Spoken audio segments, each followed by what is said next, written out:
Title: Magkaiba ba ang GERD acidic at H. pylori?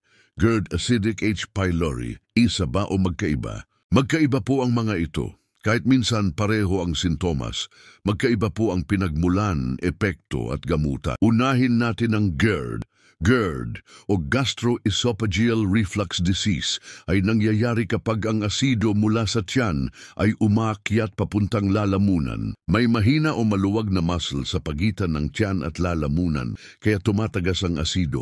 Sintomas ng GERD: heartburn o parang nasusunog ang dibdib, maasim sa lalamunan lalo na pag nakahiga, ubo o madalas na pagdigay sa gabi, pananakit ng dibdib na minsan akala mo atake sa puso. Sunod, acidic o hyperacidity.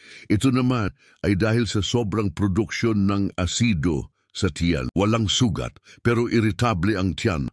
Sintomas ng pagiging acidic: hilab ng tiyan, pananakit ng sikmura, lalo na kapag walang laman, kabag, parang busog agad kahit konti lang kinain. Madalas din itong lumalala kapag puyat, stress o mali ang pagkain.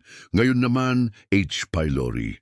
Ang H. pylori ay isang klase ng bakterya na nabubuhay sa lining ng tiyan. Kapag hindi ito nagamot, unti-unti nitong sinisira ang loob ng sikmura, maaring magdulot ng ulcer o sugat sa tiyan, matinding pananakit ng sikmura, pagsusuka na minsan may dugo, pagbaba ng timbang o anemia.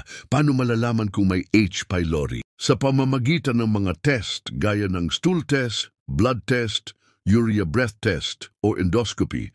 Hindi po ito naaagapan ng simpleng antacid lang. Magkaiba rin ang gamutan. Sa GERD at acidity, PPI lang kadalasan gaya ng omeprazole o pantoprazole. Pero sa H. pylori, kailangan ng antibiotics kasama ang gamot sa asido, tinatawag na triple therapy. Tandaan, kahit pareho-pareho ang sintomas na masakit ang tiyan, iba-iba po ang dahilan. Huwag basta-basta uminom ng gamot kung hindi pa tiyak ang sanhi. Magpakonsulta agad kung paulit-ulit ang sintomas, lalo na kung may dugo sa suka o dumi. Please follow, like, and share po sa page. Salamat. Disclaimer: yung mga sagot na ito ay gabay lamang. Para sa mas tiyak na lunas, magpakonsulta pa rin po sa inyong doktor.